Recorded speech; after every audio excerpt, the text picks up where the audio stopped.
Isang napakagandang hapon sa ating lahat mga ka-farmers, mga ka-viewers from Luzon, Visayas at Mindanao, pati sa abroad at ibang bansa. So sa iyang lahat, happy Sunday po. So welcome po sa ating usapang gulayan mga ka-farmers, mga ka-viewers.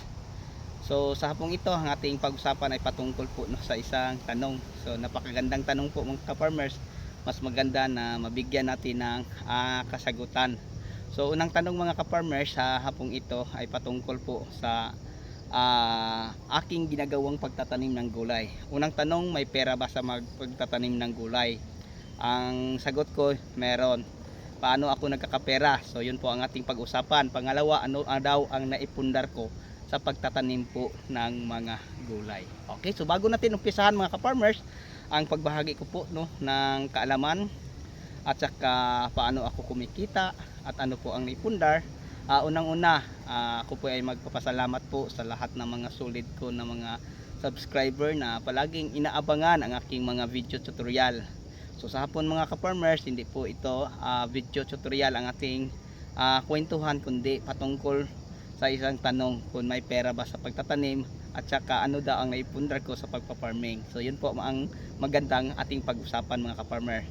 Para kung sa bagay balak mong magtanim, ikaw na ang mag-adjust mga ka-farmers kung nakaka-inspire ba ang ibabahagi ko po sa inyo. Okay, so ulitin ko from Luzon, Visayas at Mindanao, pati sa abroad at ibang bansa. May galab shout out po sa aking mga audience. Okay, salamat ng marami sa inyo at sa inyong patuloy na pagsuporta sa aking munting YouTube channel. Dahil po sa inyo mga ka-farmers, unti-unti na pong paparami ang ating subscriber. So una mga ka-farmers, ako po ay magpapasalamat sa 2 million viewers na natin sa ating YouTube. So kundi dahil sa inyo mga ka-farmers, hindi ako makakaabot dyan. At saka maraming salamat po na sa ngayon ay meron na po tayong 15,000 subscriber, no? So kung wala kayong mga ka-farmers na patuloy nagsuporta, nag-share ng aking mga video, parang maikalat at maraming makapanood mga ka-farmers at makakapulot ng aral sa pagpa-farming. Kung wala kayo mga ka-farmers, hindi ko yan kayang abutin. Okay, so yun po mga ka-farmers, mga ka-viewers. So ulitin ko sa lahat kong mga viewers, subscriber, share at commentator, mga new subscriber, mga solid natin na mga supporter na mga farmers. So sa inyong lahat, hindi ko na po may isa-isa. Maraming salamat po. God bless at mabuhay po sa inyong lahat at happy farming. So ngayon mga ka-farmers, hindi na po natin papatagalin pa. Okay, so ngayon ang pag-usapan po natin yung patungkol sa talong muna. Kasi nandito ako sa taniman ng talong.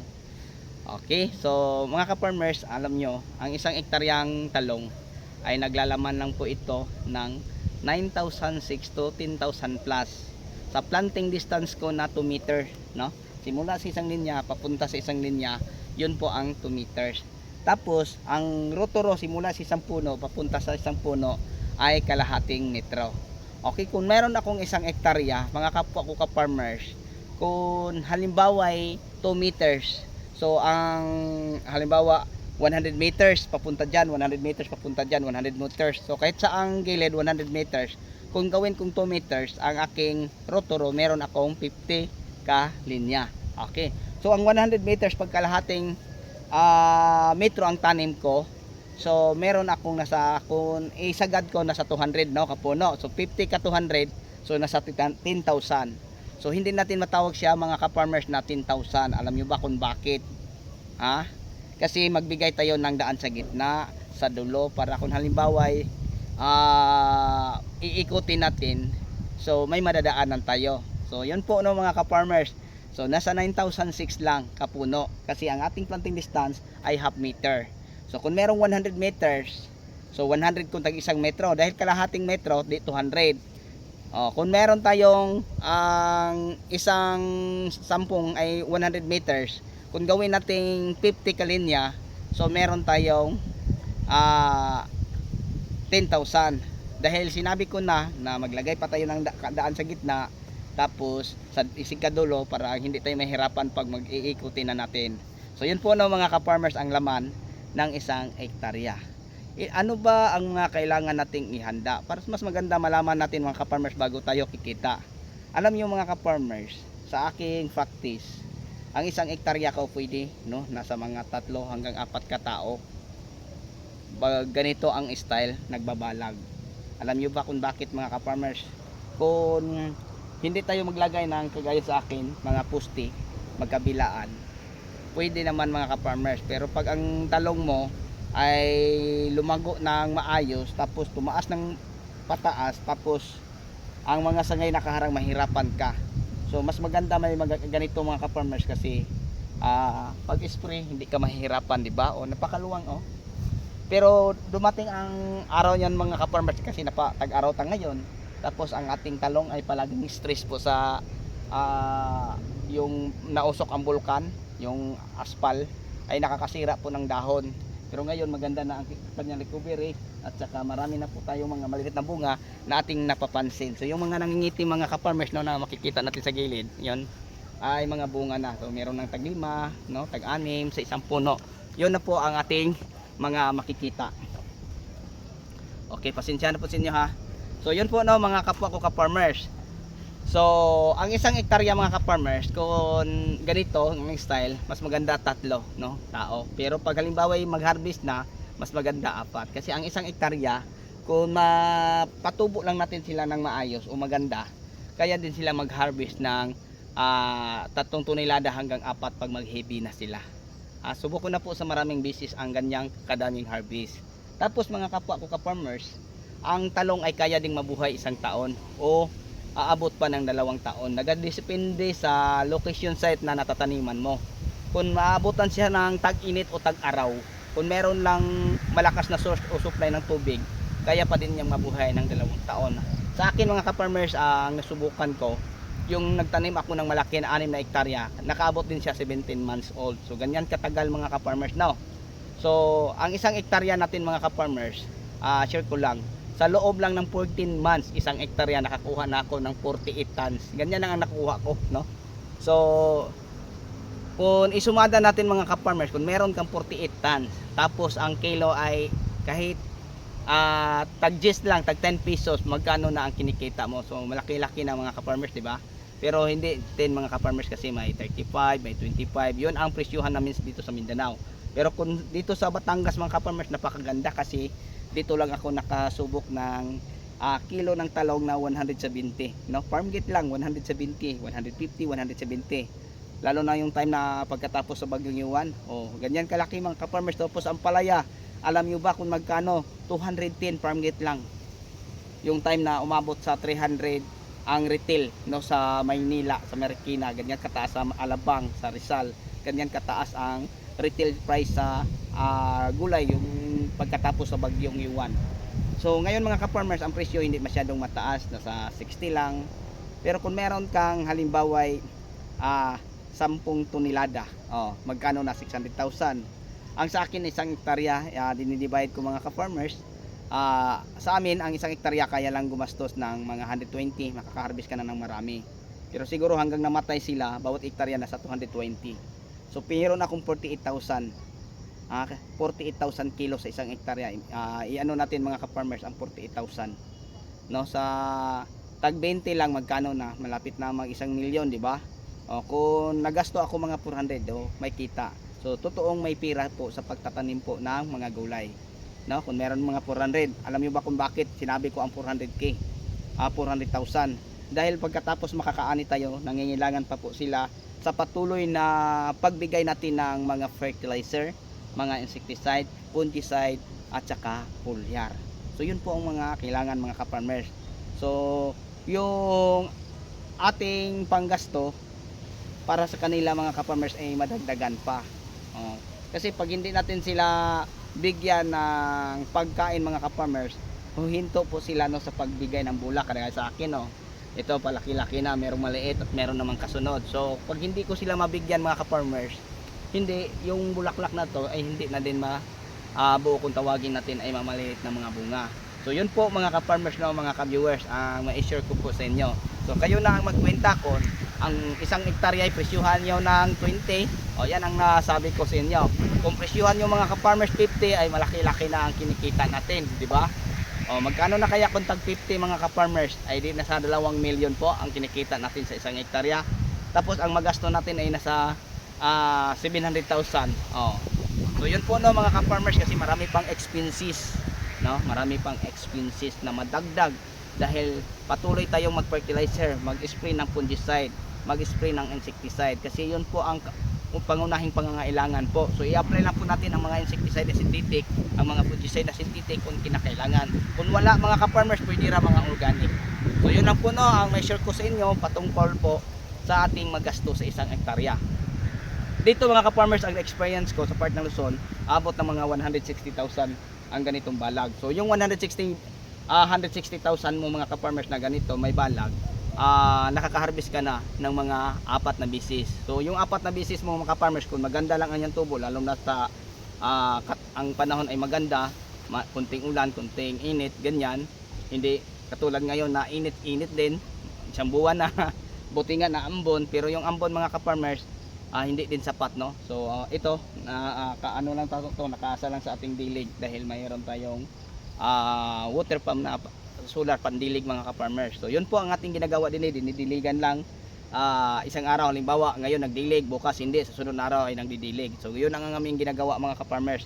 Tapos sa pag-spray, pag ganito ng edad, share ko lang po sa inyo, pagkatapos harvest, mag-spray kami. So yun po ang aming ginagawa. So ang ating talong ngayon mga ka-farmers, kunti lang ang malalaki kasi nauubos na, no. Ilang beses lang itong nakaka-harvest, parang pang-5 pa lang, dahil ang dahon niya ay maraming sunog yung mga nakaraang mga araw dahil sa usok, no, nadala ni hanging amihan kasi ang Bulkan Talay galing diyan, tapos ang hangin papunta din So yun mga ka-farmers, kawawa kasi natatamaan ang dahon ng ating talong, ang ating ampalaya at saka ang ating kamatis. Ang ating kamatis ay maliit lang, so parang ano lang mga ka-farmers, ang ating palaya meron din, pero ang ating talong kasi malapad ang mga dahon, yan lahat ng mga alikabok na sumabay, yung mga aspal ay sawd na salud din mga ka-farmers. Kaya nga ang ating mga dahon ay meron pa tayong mga paisa-isang mga dahon na nakikitang sunog, ayan, sunog yan siya mga ka-farmers. So yun lang po no, ang may share ko sa inyo patungkol dyan. So sa amin sa Mindanao 120, makakaani ka na ng marami. So dahil mura lang, kaya nga yun ang dahilan na ako'y lumipat din So dito 160 kasi napakahangin sa amin mga ka-farmers. Hindi ako naglagay ng ganito. Tingnan nyo mga ka-farmers, ang hangin sobrang lakas, ang ingay ng plastic wine. So kung may ulan na siguro to mga ka-farmers, bagyo na siguro. So yun lang po no. So pangalawang mga ka-farmers, kayo na ang bahala ha, basta isang hektarya pinakalis na ng 48 tons mga ka-farmers ang makukuha mo. So abot pa hanggang 60, no? Hanggang 60 pinakalis na mga ka-farmers kasi yung 6 hectares ko mga ka-farmers ay dinidivide ko lang. Tapos may mga dala pa kami sa ibang lugar, yung dala lang namin supply sa Cebu, ganyan mga ka-farmers, no. Di-divide ko kung ilang kilo ang nakuha. So yun po ang lumabas na sa 48 tons po per hectare sa loob ng 17 months old. Okay, so kung ilagay natin ang ating nagasto sa loob ng 17 months old ay ang isang hektarya nasa 700,000, tapos nakakuha ka ng ganyan, kahit tag 20 lang ang kilo, may kita ka pa din mga ka-farmers. Okay, so kasama na ha ang mga sahod, pagkain sa mga tao sa ating gasto sa bawat hektarya. So kung meron akong anim na hektarya, tag 700,000, tapos i-times ang 48 ka 6, so ilang ang lumabas, so napakadami na, almost mga 300,000 tons, 3 tons. So malaki din mga ka-farmers ang ating kinikita. So pangalawang sagot mga ka-farmers, no, parang nakakahiya po sa inyo kasi alam nyo, dahil farmers lang, nakakahiya din umarap palagi sa kamera. So sa awa ng Diyos mga ka-farmers, kung ano po ang nag-pundar ko, una papasalamatan ko po ang ating pong may kapal dahil sa lakas at sa lahat ng mga biyaya rin nagkaloob niya sa akin. Alam niyo mga ka-farmers, yung time na ako'y nag-umpisa, sobrang kawawa. Kahit paghiram lang ng mga puhunan mga ka-farmers para makapag-umpisa ay wala ding magpapahiram kasi saan ko daw kunin ang pangbayad ko sa inuutang kong may tubo. So napakahirap mga ka-farmers kung isa ka lang farmers. So dahil wala po akong pinag-aralan, no, wala akong ay pagmalaki. So kung sabihin natin na malawak naman ang lupain ng mga mga ninuno nyo, ay hindi naman po sa atin dahil may mga tatay tayo, ilan sila. So kung halimbawa ay may matatanggap ang tatay ng 2 hektarya o 3, ilan kami? So marami. So ilan na lang hektarya ang makarating sa amin, di ba? So pag manghiram ako ng pera na may tubo, parang hirap ano. So kung makakakuha ka ng pera mga farmer, pinakamalaki 10,000. Kaya nga doon ko na nung time na yon napag-isipan na kailangan mag-ipon ako para sa susunod na mga araw ay kung halimbawa ay kakapusin man ako sa pang maintenance sa tanim ko ay kunti na lang. So yun, kaliwat kanan nang hiram ng perang may porsyento tag 10%. So yun, napakahirap po mga ka-farmers.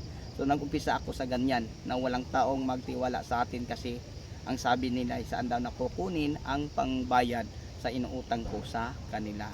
So nakakahiya mga ka-farmers kasi pag ako'y makakautang ay magbabayad naman po tayo, kasama din ang porsyento.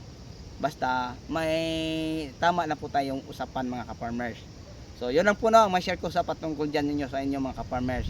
Hanggang sa ako'y nakapag-asawa, din nakapag-ipon, nag-umpisa akong nagtanim sa isang lata lang ng ampalaya na sarili ko, tapos kamatis, atsal, pag 7,000 kapuno.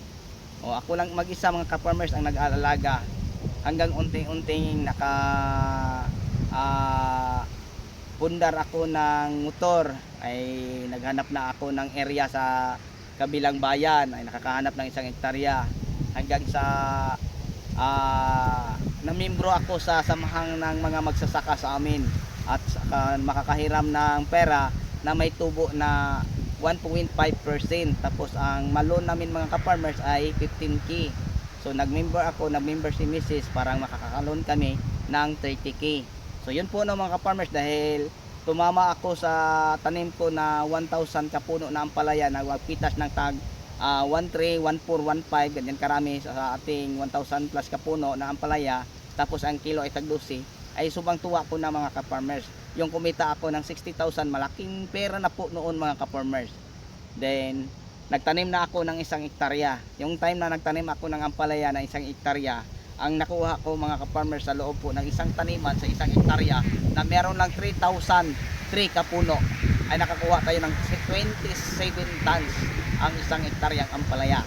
So sa 27 tons natin mga ka-farmers, yung time na yon ay nagbagyo-bagyo yung landa. Napakaganda at napakataas po ang presyo noon. Aabot ng 22 hanggang aabot pa ng 28 yung time na yon. So yung napresyo tayo ng 28 mga ka-farmers, nasa tag 5,000 hanggang 6,000 ang mapipitas natin sa 10,000 kapuno. Ganyan karami. So yung time na yon mga ka-farmers ay nakakatubo tayo, no? Mahigit kumulang 500 kapin. Doon na mga ka-farmers nakabili ako ng 4-wheel. Okay. Then yung nakabili na ako ng 4-wheel mga ka-farmers, hindi na ako mahirapan. Halimbawa ay ako'y makakabili ng mga punong kawayan kasi mayroon akong kargahan. So noon yung nagumpisa pa lang ako sa 1 hektarya, share ko lang po sa inyo. Pag halimbawa yung mga pusti kong ganito, kinakarga pa namin ni Mrs. ng motor. Ang motor na nabili niyo Honda Dream. Tapos ang karga ay 20 lang kapusti. Isang araw makakaikot lang siguro kami ni Mrs. mga 20. So ang mahahakot namin mga ka-farmers ay mga 400 lang. Pag 1 hektarya mga ka-farmers need ang 1,000 to kapin kapusti, kasama na sa malalaki. So ilang araw pag pusti, ang pusti ay makarga namin 4-5 lang kasi napakabigat ang puno ng kawayan. So 4-5 lang ang makarga namin sa aming motor.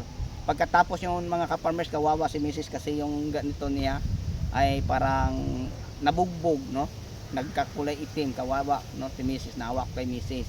Hanggang ipinagkaloob sa amin mga ka-farmers, no? Ang aming mga paghihirap ay na-bless na palagi ni Lord dahil ang lahat na mga lugar na puntahan kung saan ako magpa-farming mga ka-farmers ay tumama din. So yung time na yun mga ka-farmers, share ko lang po sa inyo, nagtanim ako September. Wala akong tanim sa September na hindi tumama sa magandang presyo. So every September mga ka-farmers, hindi ako mawawala ng mga pananim. Meron akong bagong talong, meron ding ampalaya kasi alam ko mga ka-farmers sa panahon na yon ay maraming mga kalamidad. Pag ang ating tanim mga ka-farmers ay makakalusot, yan, congrats, tumama tayo sa magandang presyo. Tulad ngayon mga ka-farmers, no? Month of September, nagtanim ako.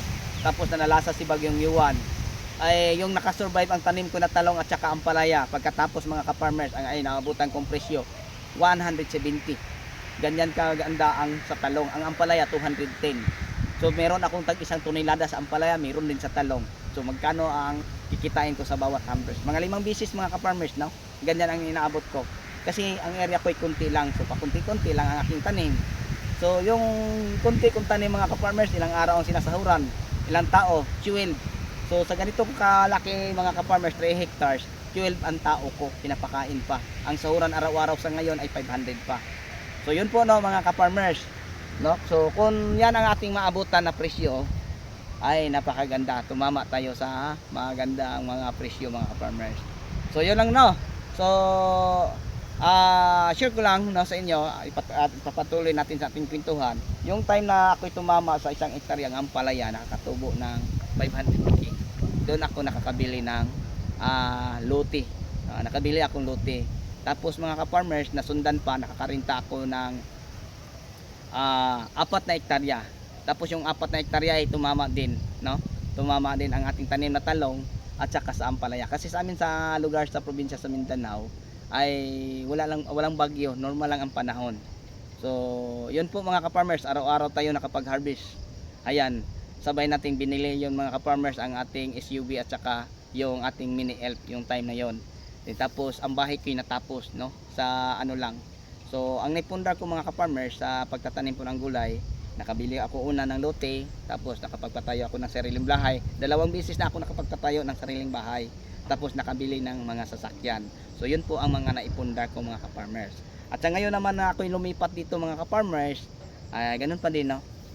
Yung mga sasakyan, may sasakyan akong ibinenta sa amin doon sa Mindanao, at dito na naman binili ko uli ng sasakyan. So hindi ko lang po pinapakita, baka sabihin ng iba ganito ganyan. So yung parang ano lang mga ka-farmers, kasi farmers lang. So yung simple lang, no? Tapos pag may pumunta sa atin, parang ano lang, i-entertain natin sila ng maayos. Kung ano ang mga tanong, sagutin natin. Kasi alam niyo mga ka-farmers, halos araw-araw ako dito may mga bisita. So ina-adjust ko lang kasi may mga biyahe at sobrang busy ko. Ako ang taong pinaka-busy. May maraming mga seminar so about sa farming. Tapos may mga ano pa mga ka-farmers inaasikasuhin pa dito. So yun po no, pasensya na po sa inyo lalo na sa mga may mga tanong na hindi natin nabigyan ng kasagutan. So sa YouTube mga ka-farmers, dahil kunti lang, ayan parang isa-isa kong nasasagot ang mga tanong. Pero pag sa ano po, sa Facebook nako, kulangin lang 2,000 tanong sa isang araw. So tapos pag hindi nimo ka magtanong mga ka-farmers, parang gawan kanila ng parang sisiraan ka. Okay lang, wala namang gaga kasi hindi ko naman po siniseryos, no? Hindi ko naman po siniseryos ang aking ginagawa ko pang lang libangan para kung may time ako, ayan, pwede ako makapag-share ng kaalaman sa pagpa-farming. So yun lang po siguro ang may share ko po sa inyo. Kung may pera ba sa pagtatanim ng gulay, ang sagot ko yes. Ano ang naipundar ko? Una, lote, bahay, at saka mga sasakyan. So yun po mga ka-farmers. Tapos ang mga anak ko ay pinapaaral ko sila. Hanggang sa ngayon meron pa nag-aral. Okay, so sa inyong lahat mga ka-farmers, maraming salamat po sa iyong pagsama. So yun lang po siguro ang ma-share ko po sa inyo. Kung tanungin nyo kung gaano ba kalaki ang nabili kong lupa, kunti lang, at least sarili na natin mga ka-farmers, no? So yun, tapos ang bahay, no? 2 beses na ako nakapagpatayo ng bahay. Simple na naman, at least atin ang pamuhay mga ka-farmers, no? So wala nang hahabol sa atin. Then tapos patuloy na naniniwala na may Diyos na may Diyos na maawain sa atin at nagbibigay po ng lakas, at may Diyos naman na nag-bless sa lahat nating paghihirap araw-araw. So yun po ang pinakamaganda, yun po ang pinakasekreto ko mga ka-farmers, na ang lahat kong pagsisikap araw-araw ay i-bless ni Lord, para sa darating na panahon meron akong maani. Okay, yun lang po siguro mga ka-farmers. Hanggang sa muli ako na po magpapaalam. Salamat po ng marami sa pagsama nyo sa akin at saka sa aking naranasan at sa aking mga nakamit mga ka-farmers, no? So kung wala kayo, wala din ako. So salamat sa patuloy yung pagsuporta. Hanggang ngayon nandito pa din ako. Okay, so happy watching. God bless us all at mabuhay po tayong lahat. Happy farming. So kung may mga katanungan mo po kayo mga ka-farmers, paki-inbox na lang po. Hanggang dito na lang. Maraming salamat. Bye-bye.